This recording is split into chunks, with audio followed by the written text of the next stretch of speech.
પૂર્વી હીરાભાઈ, પાજીભાઈ, હાલભાઈ અને અમારા બે ચૂંટાયેલા પ્રતિનિધિઓ ખૂબ રૂપાળા ચુડાસમા સાહેબ અને જિગ્નેશભાઈ. વરસાદ આવે છે.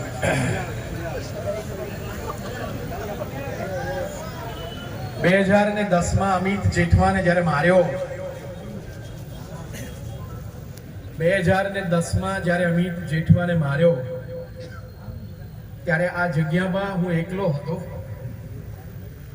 2024 જ્યારે મહેશ જેલમાં છે ત્યારે અહીંયા 5000 માણસો તો હાજર છે, પણ આ આપણા ચૂંટાયેલા પ્રતિનિધિઓ અને ગુજરાતને નવી દિશા આપનાર વ્યક્તિઓ પણ હાજર છે. આજે મને સૌથી વધારે ખુશી એ છે કે પાલભાઈ અહીંયા છે, લાલજીભાઈ અહીંયા છે, હીરાભાઈ અહીંયા છે, ચુડાસમા સાહેબ અને જિગ્નેશભાઈ મેવાણી સાહેબ અહીંયા છે. હવે હું જિંદગીમાં ક્યારેય મારી જાતને એકલો નહીં સમજુ. 14-15 વર્ષની યાત્રા સફળ થઈ,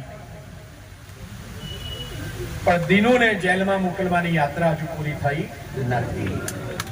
પપ્પીને જેલમાં જવાનું બાકી છે અને પપ્પીનો પેલો પપ્પુ ભત્રીજો, આ પપ્પી અને પપ્પુ આ બંનેને સુપ્રીમ કોર્ટમાં જઈ અને જ્યાં સુધી જન્મ ટીપની સજા પૂરી નહીં કરાવીએ ત્યાં સુધી અમે જમવાના નથી. 3 કામ બાકી છે અહીંયા. આનાથી વધારે હું બોલીશ નહીં. વરસાદ અહીંયા જયારે આટલા બધા પ્રતિનિધિઓ છે ત્યારે અહીંયા હવે મારે બોલવાનું કશું રહ્યું નથી. 3 કામ. 1, કોડીનારના મિત્રોની સેવા. જ્યારે જ્યારે નીરુ ગોગા સોલંકી ઉપરનો આદેશ છે એમ કરીને મોકલવામાં આવે છે ત્યારે ફક્ત મહેશ નહીં, બીજા કોઈ પણ સામાન્ય મહેશને માટે પણ હું લડવા માટેની પ્રતિબદ્ધતા જાહેર કરું છું. કામ નંબર 3 કે અહીંયા જે આ ગુનાઓની હારમાળા ચાલુ છે અને દિનુને કારણે પોલીસ સ્ટેશનની અંદર જે એફઆઈઆર નોંધાય છે, 2003ની અંદર ભારતની સંસદની અંદર એ વખતના ડેપ્યુટી પ્રાઇમ મિનિસ્ટર અડવાણી સાહેબે કહ્યું હતું અને રિપોર્ટ મોકલ્યો તો ગુજરાતના પોલીસ મહાનિદેશકે કે દિનુ બોગા સોલંકીને કારણે કોડીનાર પોલીસ સ્ટેશનની અંદર એક પણ પોલીસને કામ કરવાની સ્વતંત્રતા નથી. એ જે ઈચ્છે તે પ્રમાણે એફઆઈઆર કરાવે છે, એ ઈચ્છે તે પ્રમાણે છોડાવડાવે છે અને એ પોતાના બિઝનેસ રાઇવલથી માંડીને બધાની સામે કરાવડાવે છે. આજે પણ મહેશની સામે 2024માં 21 વર્ષે એ આપણે કથન જે ભારતના પ્રધાનમંત્રી જે કહ્યું હતું તે સાચું છે અને આ અટકાવવાનો પ્રયત્ન કરવાનો છે. 3જું કામ, સુપ્રીમ કોર્ટમાં જઈ અને આ પપ્પી અને પપ્પુને સજા પાછી એવડાવવાની. ત્યાં સુધી અમે જંપવાના નથી. જય હિન્દ. બધાને સાંભળ્યા?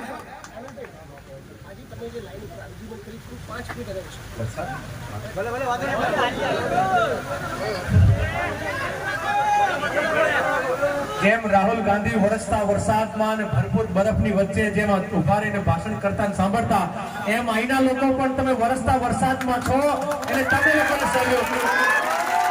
ક્યા વાત છે, ક્યા વાત.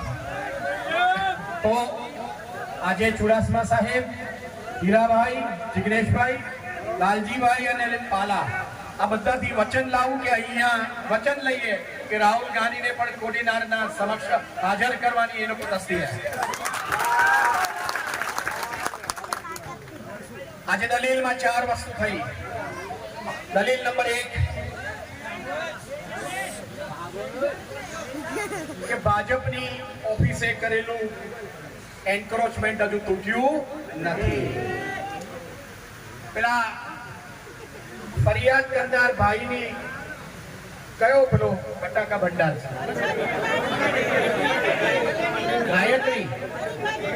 ગાયત્રી આલુ ભંડાર ને ભાભી?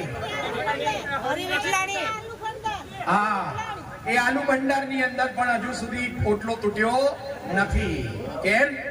કારણ કે દિનુ બોગાના મિત્ર છો એટલા માટે. તો મારે એ મામલતદારને કહેવાનું કે ફરિયાદ નોંધાવવા માટે શુરો છે. ભારતના સંવિધાન લીધા પછી આ સામાન્ય નહીં પણ અસામાન્ય માણસોની સામે પગલા લેવા માટે પણ શુરો થા. આ તારી દ્વૈત નીતિ છે ને. એ બધા જુએ છે. કોડીનાર પોલીસ તો લાચાર છે. બધા કાનમાં આવીને મને કહી જાય છે કે સાહેબ આ તમે બોલો છો સાચું, પણ વર્દીમાં હોય છે ત્યારથી મર્યાદા હોય છે. એટલે કોડીનાર પોલીસનો હું સૌથી મોટો મિત્ર. અને યાદ રાખજો, કોડીનાર પોલીસની અંદર હું ક્યારેય પોલીસની સામે આક્ષેપ કરતા પહેલા 2 વખત વિચાર કરીશ, કારણ કે એમની ઉપર જે ભાર છે એની મને સમજ પડે છે. એટલે એમને માટે મારે કોઈ આક્ષેપો નથી. પોલીસ, કોડીનાર પોલીસની જય હો. ખોટી પણ એફઆઈઆર માં અને સાચી પણ. પણ આ આલુ ભંડારમાં વિઠલાણી સાહેબનું સરકારી મકાનની અંદરનું પણ એન્ક્રોચમેન્ટ તૂટ્યું નથી. ભાજપના ઓટલા તૂટ્યા નથી. મામલતદાર સાહેબે અંદર એવું લખ્યું છે એફઆઈઆર માં પોતાની કે તો સ્વેચ્છાએ કાઢતા હતા અને અમે વચ્ચે આવ્યા બધા.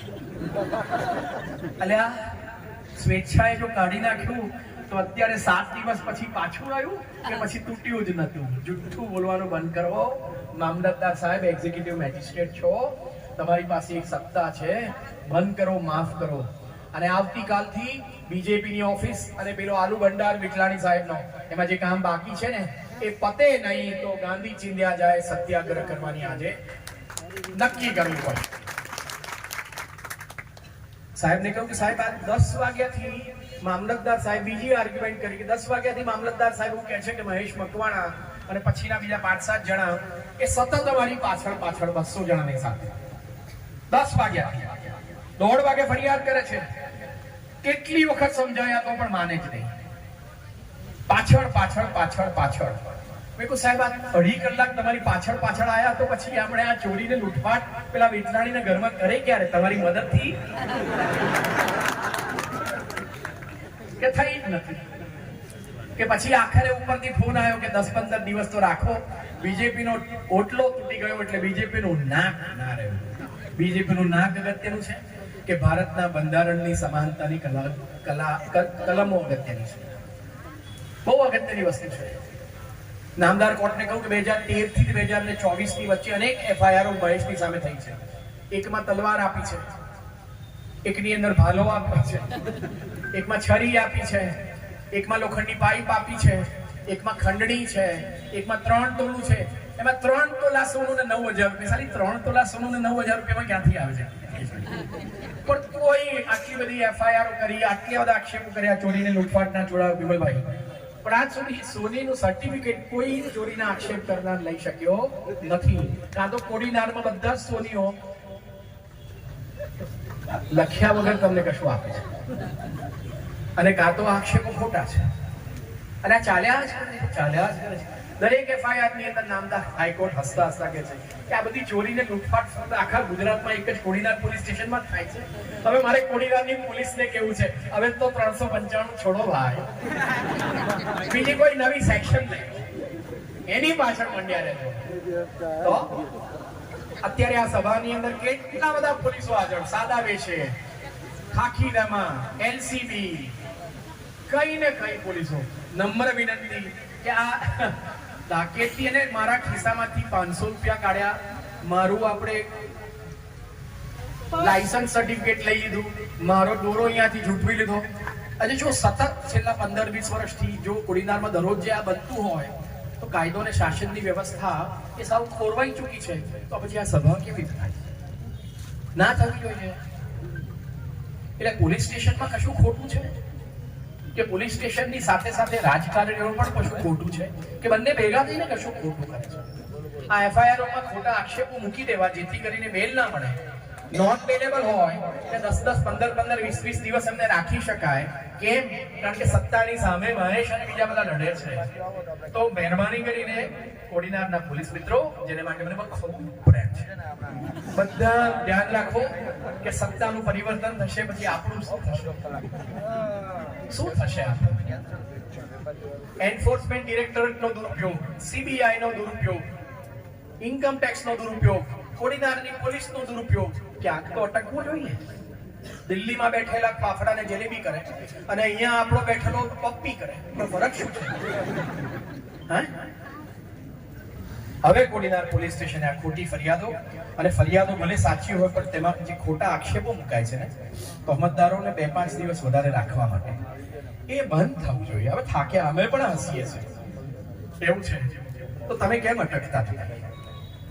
ચોથી દલીલ નામદાર કોર્ટને કરી કે સાહેબ આ શું ચાલે છે કે પીઆઈ ની હાજરીમાં, ડેપ્યુટી કલેક્ટરની હાજરીમાં, મામલતદાર સાહેબ અને મ્યુનિસિપાલિટીના આખા સ્ટાફની હાજરીમાં અને 40 પોલીસો, જેમાં 2 પીએસઆઈ, 3 હેડ કોન્સ્ટેબલ અને બાકીના પોલીસો, આટલા બધાની હાજરીની અંદર રફીક સલોત, અમારો રમેશ અને પેલો દમણિયા અને મહેશ છે તે વિઠલાણીના ખિસ્સામાંથી 500 ની પેલી આખી લગડી બહાર કાઢે એટલે વિઠલાણી આ મૂકી આવ્યો હતો.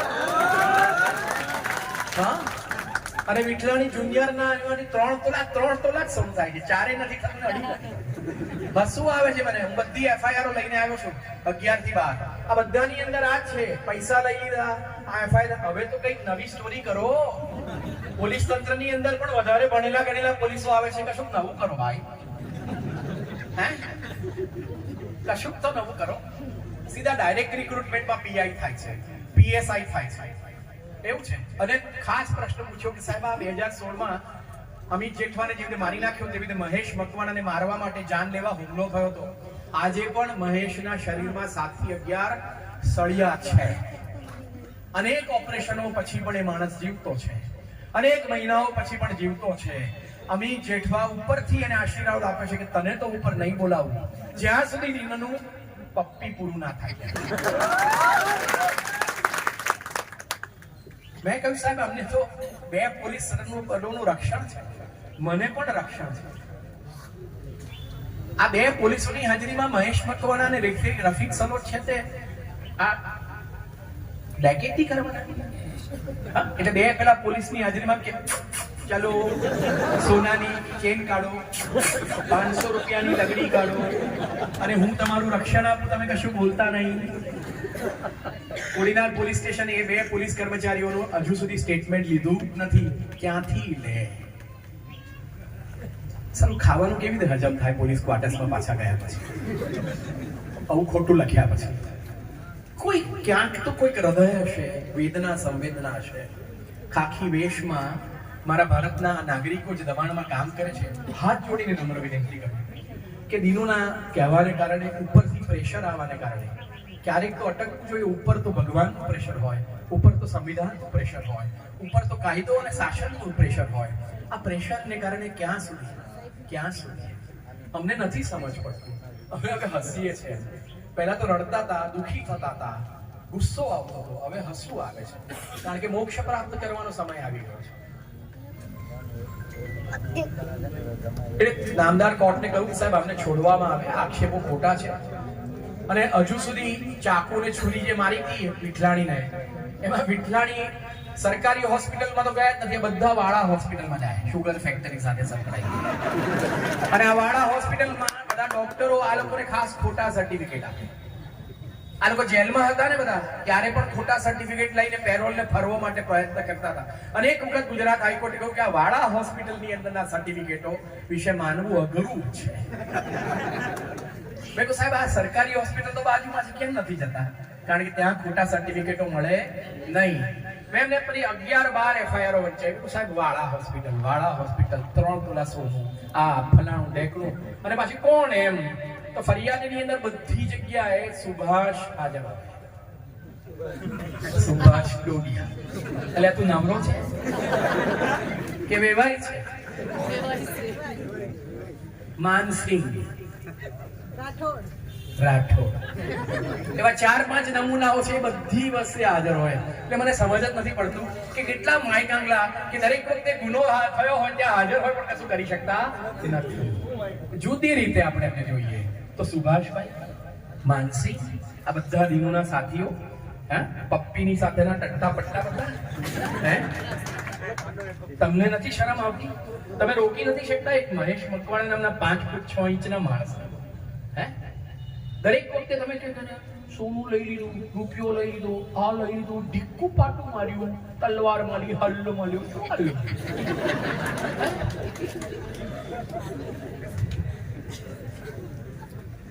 આ વ્યાજબી નથી, બધું હસવું આવે છે. ભવિષ્યની અંદર ક્યારેક મળીશું ત્યારે ચર્ચા કરીશું. બધા વડીલો અને વિદ્વાન મિત્રો પાસેને સાંભળ્યા એટલે કોર્ટની અંદર દલીલ કરીને થોડું ઘણું બાકી હતું એ જિગ્નેશભાઈ ખૂબ સમજાવો એટલે તળપદી ભાષામાં સમજાવવાનો પ્રયત્ન કર્યો. નામદાર કોર્ટને તો સ્પષ્ટપણે કહ્યું કે સાહેબ આ જુઓ, આ આક્ષેપો ખોટા છે અને આ ખોટા આક્ષેપોને કારણે ક્યારે કરીશું તે.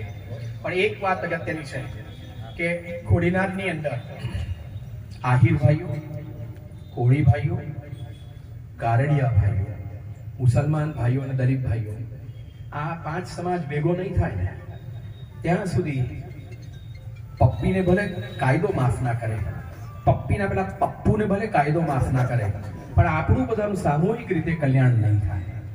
કારડિયા અને દલિતો, કોળીઓ અને આહિરો અને મુસલમાન ભાઈઓ જે વોટિંગ કરે છે અને એમની જે લય અને પદ્ધતિ છે એ પ્રમાણે ખબર પડે છે કે તમે લોકો ક્યાં છો. હોટલમાં આનંદભાઈને મળવા આવવું એ જુદી વસ્તુ છે અને પોતાનો ધંધો કે આજીવિકા સાચવવા માટે પછી મ્યુનિસિપાલિટી સંસદ સભ્યની કે એમએલએની ચૂંટણીમાં વોટ કેવી રીતે આપવા એ જુદી વસ્તુ છે. અમને સમજ પડે છે. જેમ કોડીનારનું પોલીસ સ્ટેશન એફઆઈઆર કરે છે ત્યારે સમજ પડે છે.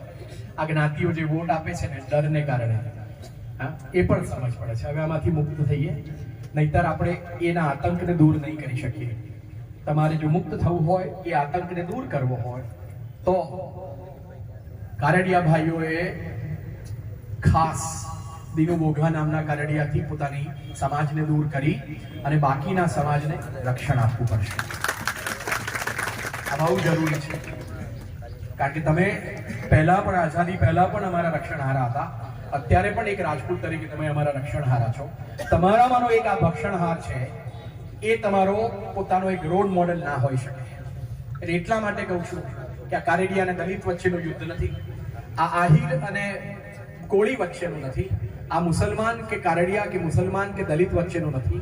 આ 5 સમાજ અહીંનો જે પ્રભુત્વ ધરાવતો સમાજ છે એ ભેગો થાય અને અહીંના જેટલા અસામાજિક તત્વો હોય, પપ્પી ને પપ્પુ સિવાયના પણ, તો મહેરબાની કરીને ભેગા મળીને દૂર કરજો. જય હિન્દ.